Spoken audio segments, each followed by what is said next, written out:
Vampires, loups-garous, on connaît, on a l'habitude. Mais si je vous disais que derrière ces superstars de l'horreur, il y a tout un monde, un bestiaire immense, rempli de créatures que la pop culture a complètement zappé, eh bien c'est ce qu'on va faire. On va partir à la découverte de ces monstres étranges, fascinants et parfois franchement terrifiants. Voilà. Cette phrase dit tout. Les classiques, on connaît la chanson. Mais, et tout le reste? Tout ce qui est aussi cool, c'est exactement là qu'on va. On va plonger ensemble dans cet univers méconnu et on commence avec des esprits qui hantent les endroits où l'on vit. Première catégorie donc, les esprits des lieux. Qu'est-ce que c'est? Pensez à des créatures qui sont attachées, mais genre vraiment attachées, à un endroit bien précis. Une maison, un vieil arbre, un simple virage de rivière.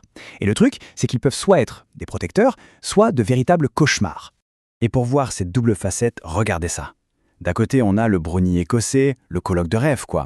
Un esprit super serviable qui fait le ménage la nuit, juste en échange d'un bol de lait, et en plus il porte chance. Et de l'autre, son opposé total, le bogart. Lui, c'est un nain poilu et méchant qui n'a qu'un seul but, mettre le bazar, tout casser dans la maison, juste pour s'amuser. C'est fou, non? C'est la même idée de base, un esprit du foyer. Mais ça peut être le meilleur comme le pire. Allez, on passe à une créature beaucoup plus sinistre, l'Aerico. Imaginez un peu. Un lutin maléfique, en Albanie, qui garde un arbre. Il déteste tellement les humains que si on a le malheur de juste toucher l'ombre de son arbre, paf, on se prend une malédiction. Laquelle? Des gonflements horribles, super douloureux, aux mains et aux pieds. Retenez bien ce détail, cette punition très précise, parce que c'est la clé de toute l'histoire. Ok, on quitte les esprits des lieux pour explorer un autre genre de bestiole, tout aussi fascinante, les combinaisons contre nature. Là, on parle de créatures qui, disons, se moquent un peu des lois de la biologie.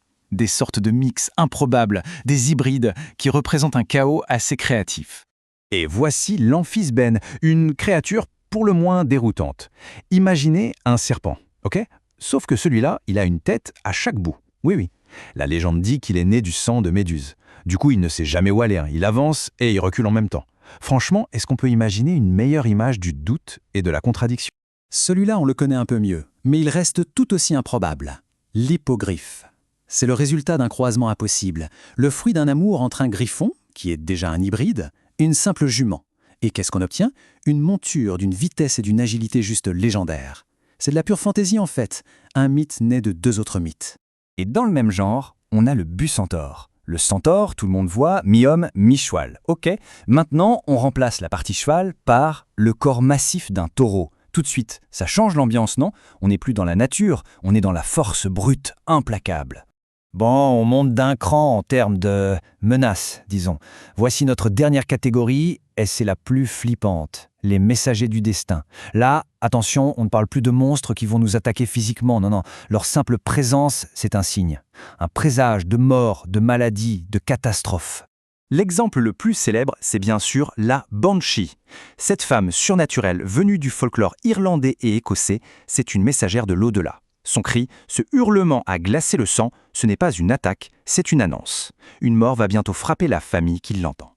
Et la Banshee est loin d'être seule. En Finlande, on a l'Ajatar, un serpent démoniaque qui propage la peste. Au Japon, une flamme fantôme qui rend gravement malade. En Perse, un démon qui s'en prend aux femmes enceintes. On voit bien le changement là. Ce ne sont plus des monstres qu'on peut combattre avec une épée, ce sont des fléaux, des calamités qu'il faut fuir. C'était simplement la façon pour nos ancêtres de mettre un visage sur la maladie et la tragédie. Après tout ça, on pourrait se dire « Ok, ce sont juste de vieilles histoires pour faire peur. Mais et s'il y avait autre chose? Une autre fonction à tous ces mythes? C'est ce qu'on va voir maintenant. On va tenter de démêler tout ça, de trouver un peu de réalité au cœur du fantastique. La vraie question, elle est là. Au fond, toutes ces créatures, ces cauchemars, au-delà de la peur, quel était le véritable message de ces histoires? Et la réponse est fascinante. Il faut savoir qu'il existe une maladie parasitaire, l'éléphantiase, qui provoque des gonflements soudains et très douloureux des membres. Une maladie bien réelle, mais à l'époque en Europe, personne ne comprenait d'où ça venait. Et là, tout à coup, souvenez-vous de l'Aerico et de sa malédiction si précise. Les experts sont convaincus. Ce mythe, c'était juste une façon de donner un visage à une maladie terrifiante et totalement inexplicable. Et c'est ça, le point essentiel. Ces créatures n'étaient pas que des cauchemars, c'étaient des métaphores. L'Aljatar qui propage la peste, l'Advalki qui incarne les dangers de l'accouchement. Chacun donnait un nom, un visage, une histoire à ce qui était inexplicable et terrifiant. Finalement, un monstre, c'est peut-être juste ça, une histoire qu'on se raconte pour que la peur ait un sens. Tous ces mythes servaient à expliquer un monde plein de zones d'ombre, d'inconnus. Alors pour finir, la question se pose à nous aujourd'hui, face à nos propres angoisses, face à l'inconnu de notre temps, quels sont les monstres que nous, on est en train d'inventer ?